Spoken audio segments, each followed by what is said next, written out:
जय माँ नर्मदे। सभी साधकों और समाज के हर व्यक्ति को मैं प्रणाम करता हूँ।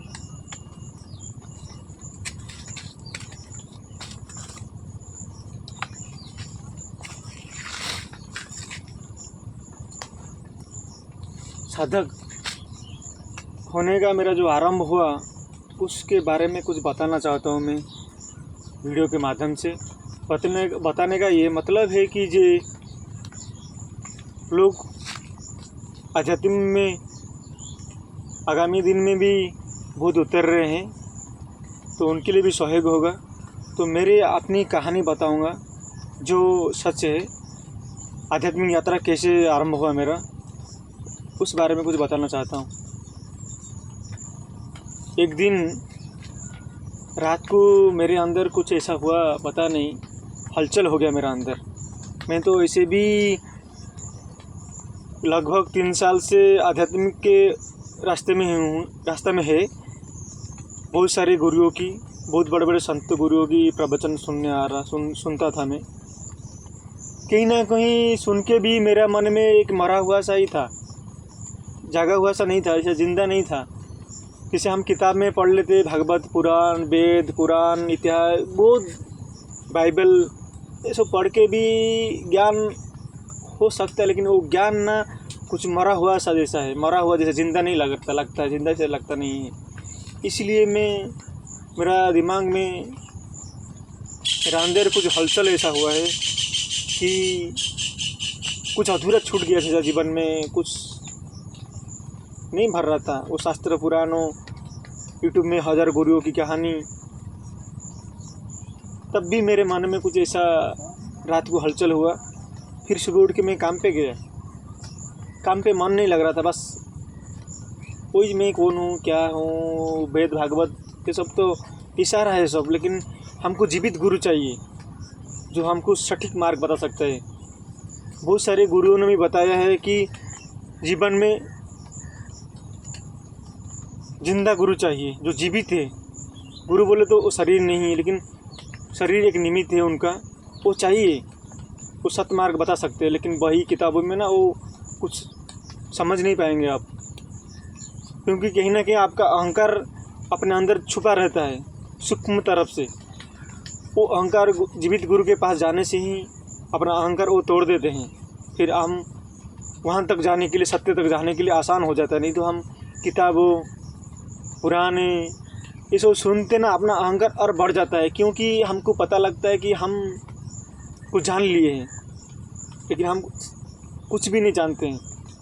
जब हमारा अंदर से पूरे तरफ से अहंकार ना टूटे, अहंकार को आप पता नहीं सकते हैं। अहंकार एक सूक्ष्म तरह से रहता है, जब मैं कुछ हूँ, मेरा कुछ अस्तित्व है, इसकी वजह से हम सत्य तक नहीं पहुँच सकते।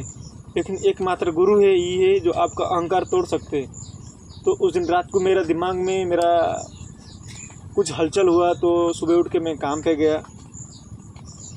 काम करते करते 2 बजे काम से आया। मैं बोला अभी नहीं यहाँ रहने का, कहीं जाने का, कहाँ जाऊँ मेरे को मुझे पता भी नहीं था।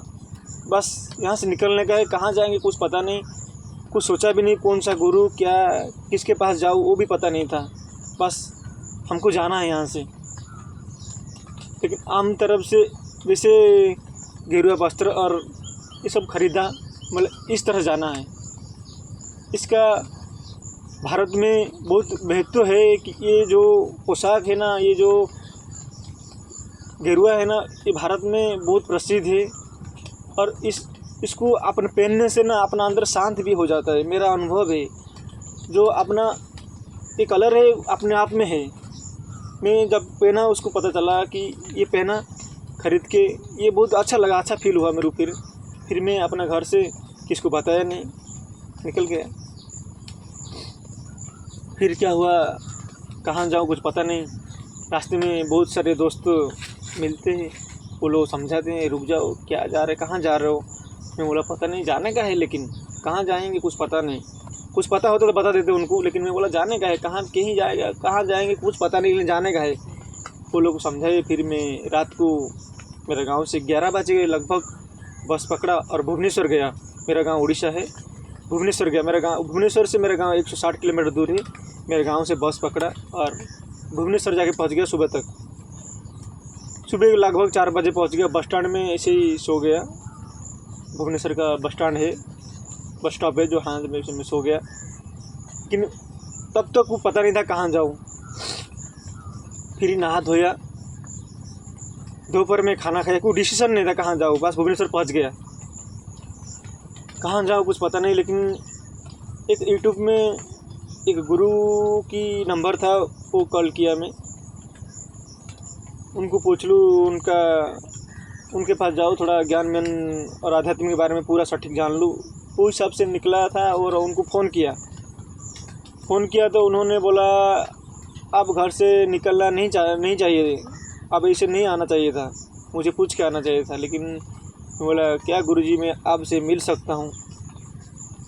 उन्होंने बोला आपसे मैं नहीं मिल सकता है। मेरा उम्मीद वहाँ पे टूट गया। अभी जाऊँ कहाँ? फिर मैं छोड़ दिया। मैं बोला जो उसकी मर्जी है वो वहाँ तक मेरे को पहुँचाएगा, मेरी कोशिश नहीं करना है। फिर मैं उधर बैठा कहाँ जाऊँ कुछ पता नहीं। बोला बस में तो कहीं नहीं जा सकता है। लेकिन बाद में रेलवे स्टेशन में गया, भुवनेश्वर रेलवे स्टेशन में गया, वहाँ मैं बैठा जाके बहुत 2-3 घंटा बारिश हुआ ऐसा ही। मैं कहाँ जाऊँ, कौन सा ट्रेन पकड़ूँ, कहाँ जाऊँ कुछ पता नहीं था। बस निकल गया था घर से ऐसे ही सत्य के खोज में। सत्य क्या है, मेरे को अंदर बेचैन हो रहा था। कुछ खोज भी नहीं है मेरे अंदर से, कोई खोज का भाव नहीं था। बस ऐसे निकल गया था, अच्छा नहीं लग रहा था, ऐसे निकल गया था। कहाँ जाऊँ? रेलवे स्टेशन में लगभग 10 बज गया था रात। वहाँ तक भी मैं डिसीजन नहीं किया था कहाँ जाऊँ। लेकिन मोबाइल ऐसे खोलते एक यूट्यूब चैनल खुल गया था एक बाबा का, उनका नंबर मिल गया। और देखो मेरा इच्छा नहीं था, ऐसे ही वो अपने आप खुल गया। यूट्यूब चैनल में खोला, ऐसे निकल गया, नंबर निकला। उस नंबर में मैं कॉल किया। पहले भी देखा था वो वीडियो, उनका भी बहुत सुना था। वो बहुत बड़ा महान ज्ञानी थे और वो पहुँचे हुए थे। मैं जब से यूट्यूब खोला ना, मोबाइल खोला तो उनका ही निकला। फिर नंबर बोला कोशिश करते हैं थोड़ा उनको बात करके। तो बात किया तो जो यूट्यूब चलाते हैं उनका साधक वो फ़ोन रिसीव किया। मैं उन्होंने बोला मैं क्या आ सकता हूँ गुरु से मिलने? तो उन्होंने बोला आप आ जाओ, कोई संख्या नहीं, आ जाओ आप, कोई बात नहीं। यहाँ पूरा सेवा, कोई पैसा नहीं लगता है, कुछ नहीं लगता है, बस अपने आप को जानने के लिए आ जाओ। मैं थोड़ा खुश हो गया। फिर मैं रात को लगभग 1 बजे ट्रेन पकड़ा, नर्मदा MP मध्य प्रदेश, भुवनेश्वर से पकड़ा। फिर भुवनेश्वर से ट्रेन पकड़ा। ये जो पोशाक है ना, वो रास्ते में देखा सब लोग ना, ये जो गेरुआ है ना उसको सब सम्मान करते हैं। मैं तो नहीं था, सन्यासी बाबा जी नहीं था, लेकिन कहीं ना कहीं से फील हो रहा था। मैं शांत हो गया था, पूरा अंदर से शांत हो गया था। अंदर से, बाहर तो ऐसी चुप था लेकिन अंदर से भी शांत हो गया था। ट्रेन में बैठा, फिर मेरा जहाँ तक मंजिल था वहाँ उतर गया। फिर वहाँ से पकड़ के, पता नहीं था उनका, मेरे को तो इतना हिंदी नहीं पता है, मैं उड़ीसा वाला आदमी हूँ, उतना हिंदी नहीं समझ बोलता है। लेकिन मेरा कोई शब्द और गलत निकले जाए तो मुझे माफ़ करना। और क्या हुआ, मैं रास्ते में जा रहा था, लोगों को पूछा, यूट्यूब में वो एड्रेस था, वो बताए पढ़ के बताओ कहाँ जाने का। तो बस में बैठा दिया वो लोग ने। देखो मुझे कुछ पता नहीं था, मेरे को हिंदी भी इतना आता नहीं है, पढ़ने आता लेकिन वो समझ में नहीं आता इतना। गाँव क्या नाम है, थोड़ा टेढ़ा मेढ़ा रहता है ना गाँव का नाम, तो समझ में नहीं आता क्या नाम किधर। मेरे बस बैठा दो, कोई मेरे बस में बैठा दिया। वो बस ना बहुत दूर जाने वाला था, जहाँ मैं उतरने वाला था वो बस वहाँ से बहुत दूर जाने वाला था। मुझे पता नहीं था, लेकिन मैं एक इंसान मिला मुझे, वो तो प्रकृति का सहयोग है। जब अपन खुद कुछ छोड़ देते ना, मैं आपको छोड़ देते ना, कुछ नहीं करना है, बस उसका मर्जी जो होगा वो होगा, तो प्रकृति सहयोग करने लगता है, ईश्वर की आशीर्वाद होने लगता है। जो हम कुछ कोशिश करते रहते हैं ना, हम कुछ करेंगे, तब तक हम कुछ नहीं कर पाते, बस थक जाते हैं। जहाँ थकते छोड़ देते उसका वरना, फिर उसका रास्ता बताना आरंभ हो जाता है प्रकृति का। यही चाहिए कि रात में रास्ते में एक आदमी मुँह दिखाया, तो उसने बोला अरे आप तो बहुत दूर जाने वाले थे, यहाँ से उतरना पड़ेगा आपको। बोला ठीक है, आपका बहुत बहुत शुक्रिया, हम आप बता दिए तो मैं बहुत दूर निकल जाता फिर बस से। और उन्होंने मुझे मेरा मदद किया, मेरे को उतारे बस स्टॉप में। बस वाला को मैं पैसा दे दिया था ऐसा ही, फिर बस वाला से पैसा रिटर्न लिया, कुछ ऐसा जो थोड़ा सा पैसा रिटर्न किया। फिर मैं उतरा, मेरे को ऑटो में बैठाया। तो वो इंसान का ये गेरुआ का वस्त्र का ऊपर कितना आदर है। मेरे को 100 रुपया निकाल के भी दिया, मतलब रहना तो कोई बात नहीं, मेरे पास पैसा है। नहीं आप रखो, मैं ऐसा अंदर से दे रहा हूँ, अपना भाव से दे रहा हूँ, आप रखो। मैं फिर 100 रुपया रखा और मुझे ऑटो में बैठाया। ऑटो वाला को बोला हाँ छोड़ दो। ऑटो में बैठ के गया, ऑटो वाला मुझे लेकर एक जगह में छोड़ दिया। और दूसरे ऑटो वाला को बोला उसको लेकर, बाबा जी को लेकर और एक जगह पहुंचा दो, क्योंकि मेरे को कुछ पता नहीं था कहाँ जाना है क्या नहीं। और बाबा जी ने बता दिया, ऑटो वाला ने बैठा दिया दूसरी जगह में, फिर दूसरा ऑटो में बैठा दिया। मैं फिर उस जगह में गया। मेरा मोबाइल का चार्जर ख़त्म हो गया था, कहाँ जाऊँ क्या करूँ पता नहीं। उस क्षेत्र में गया, बाबा जी का नाम पूछा, वो लोग को पता नहीं था, थोड़ा दूर था बाबा जी का कुटिया से, बाबा का आश्रम से बहुत दूर था, तो कुछ को पता नहीं था। फिर उनको मोबाइल चार्ज किया, फिर फ़ोन किया तो वो फ़ोन रिसीव नहीं कर रहे थे, क्योंकि उनका कोई व्यस्त में थे, वो वीडियो बन रहे थे, इसलिए वो फ़ोन रिसीव नहीं कर पा रहे थे। बोला चलिए कोई बात नहीं, फ़ोन तो उठा देंगे। फिर मैं वहाँ का गांव वालों को पूछा ये कहाँ जाने का, ये एड्रेस बता दो। तो बोला यहाँ जाओ, यहाँ से लगभग 10 किलोमीटर है, 10 किलोमीटर आपको जाना पड़ेगा। बोला ऑटो कुछ मिल जाएगा? तो उन्होंने बताया ऑटो तो मिल जाएगा, लेकिन आपको इंतज़ार करना पड़ेगा। फिर मुझे वहाँ लगभग 2 घंटा इंतज़ार किया बाबा के आश्रम पे जाने के लिए, कोई ऑटो नहीं मिला। तो रास्ते में बहुत लोग आदर भी किए हैं, बहुत आदर किए हैं रास्ते में। ये वर्दी का मतलब ये गेरुआ का बहुत आदर किए, मेरा तो आदर किए कि नहीं मुझे पता नहीं, लेकिन ये गेरुआ का बहुत आदर किए हैं, उनके लिए मैं प्रणाम करता हूँ इस चैनल से। फिर मैं 2 घंटा इंतज़ार किया, कोई ऑटो नहीं आया। फिर मैं बोला अभी नहीं इंतज़ार कर सकते, यहाँ से पैदल निकलेंगे, कम से कम यहाँ से तो 15 किलोमीटर है। फिर मैं पैदल जा रहा था, एक ऑटो में पूरा आदमी भरा हुआ था। मैं हाथ नहीं ऑटो को भी रोक नहीं पा रहा था, क्योंकि इतना भरा हुआ है, मैं दिन लेगा कि नहीं कोई पता नहीं। जाने दो, अब जो उसकी मर्जी है, हम क्या कर सकते, पैदल जाने गए। फिर ऑटो ना कम से कम 200-300 फुट जाके रुक गया। बोला बाबा जी आ जाओ। फिर ऑटो में बोला लाख शुक्रिया उसकी जो मर्जी। फिर ऑटो में बैठाया, वहाँ से फिर बाबा जी के कुटिया के कम से कम 5 किलोमीटर में उतार दिया। फिर वहाँ जाके इंतज़ार किया और गांव वाले ने पूछा बाबा जी कहाँ रहते हैं। बाबा जी, वो गांव वाला ने बोले कि बाबा जी यहाँ से कम 5 किलोमीटर दूर में रहते हैं, कैसे जाऊँ। तो गांव वाले बहुत बाबा जी का सम्मान करते हैं, वहाँ के बाबा जी का बहुत सम्मान करते हैं, और साधु का भी सम्मान करते हैं, और जो साधु सन्यास का भी बहुत आदर करते हैं।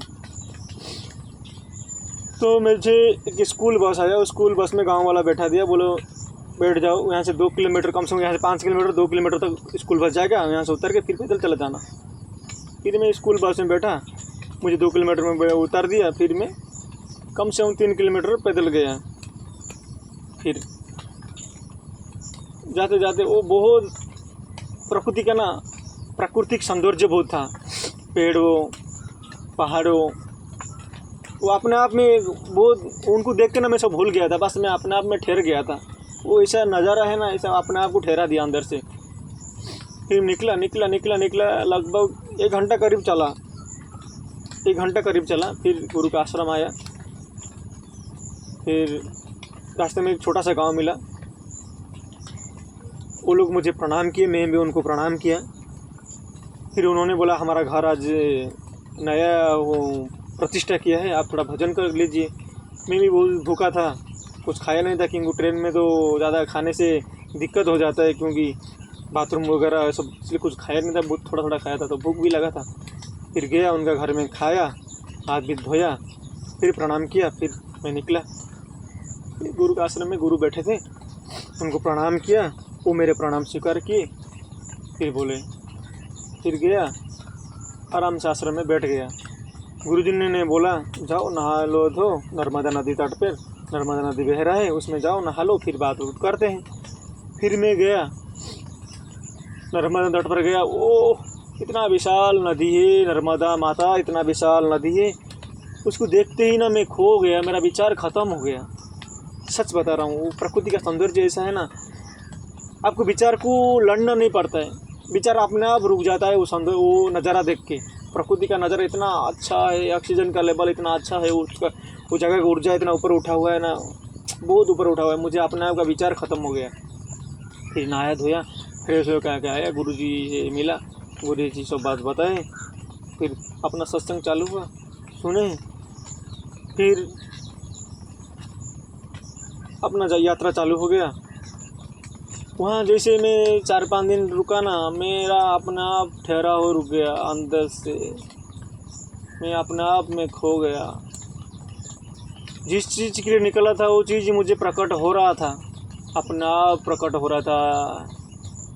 सच बता रहा हूँ, सब भी जिस साधक को कुछ करना चाहते ना तो उनका काम कभी नहीं होता है, वो वहाँ तक पहुँच नहीं पाएंगे, क्योंकि तुम जब तक कोशिश करते रहोगे कुछ ना कुछ करने के लिए, वो हो नहीं सकता, क्योंकि वो बोलता है तुम तो कोशिश कर रहे हो ना, मैं क्या कर सकता हूँ, तुम छोड़ दो अपने आप। मैं अपने आप को छोड़ के समर्पण हो गया था। बस देखो वो प्रकट होने लगा, बस मैं अपना अंदर शांत हो गया था, विचार ख़त्म हो गया था, मैं अपने आप पर आ गया था। गुरुजी के साथ बैठकर बहुत आनंद आया। गुरुजी भी बहुत अच्छा है। गुरु एक शब्द है, गुरु एक इंसान नहीं है। इंसान को देखे तो कोई भी भ्रम में पड़ सकता है। गुरुजी को देखेगा ना, कोई भी बोलेगा पागल है, देखेगा तो पागल, लेकिन वो बहुत पहुंचा हुआ इंसान है, स्वयं ब्रह्म है। मैं उनको भी प्रणाम करता हूँ यहाँ से। इंसान को जीवित गुरु चाहिए तो चाहिए, फिर क्या, मेरा यात्रा चल रहा है, बस मुझे मिल गया वो, बस उसके साथ जीना है। वो जो मुझे मिला ना वो बता नहीं सकता है मैं, लेकिन इतना बता सकता हूँ कि कुछ करके उसको पाया नहीं जा सकता है। जब सब छोड़ दोगे ना, वो अपने आप प्रकट हो जाएगा, अपने आप प्रकट हो जाएगा। सब छोड़ दीजिए, बस समर्पण हो जाइए, वो अपने आप प्रकट हो जाएगा। तो वीडियो ज़्यादा लंबा हो जा रहा है, फिर कभी मेरा अनुभव के बारे में बताऊंगा, कैसा रहा साधना, कैसे करना है, क्या करना है, क्या नहीं करना है, साधु कैसा जीना है वहाँ तक पहुँचने के लिए। क्योंकि मुझे मिला है तो क्या मैं उसके साथ जीना है। अभी मिला है करके छोड़ दिया तो फिर वापस संसार में घुस जाते हैं, फिर बस उसमें जीना है ही। तो परमात्मा कोई वस्तु नहीं है, परमात्मा कोई ऐसा मीठा नहीं है जैसा आपको दे दिया खिला दिया आप खा लिए, ऐसा नहीं। परमात्मा, आप परमात्मा को प्राप्त नहीं कर सकते, आत्मा को प्राप्त नहीं कर सकते। हाँ, एक बात सच समझ में आया कि तुम परमात्मा हो सकते हो, उसमें जी सकते हो। फिर कभी मैं बताना चाहूँगा आप लोग को, आपका मदद करना चाहेगा। हर साधक को हर संसार में कैसे सुखी रहे, इसके बारे में नेक्स्ट वीडियो में कभी बताऊँगा। समय मिला तो मुझे इतना में विराजमान दीजिए, विश्राम दीजिए। प्रणाम। नर्मदे हर, सबका मंगल हो।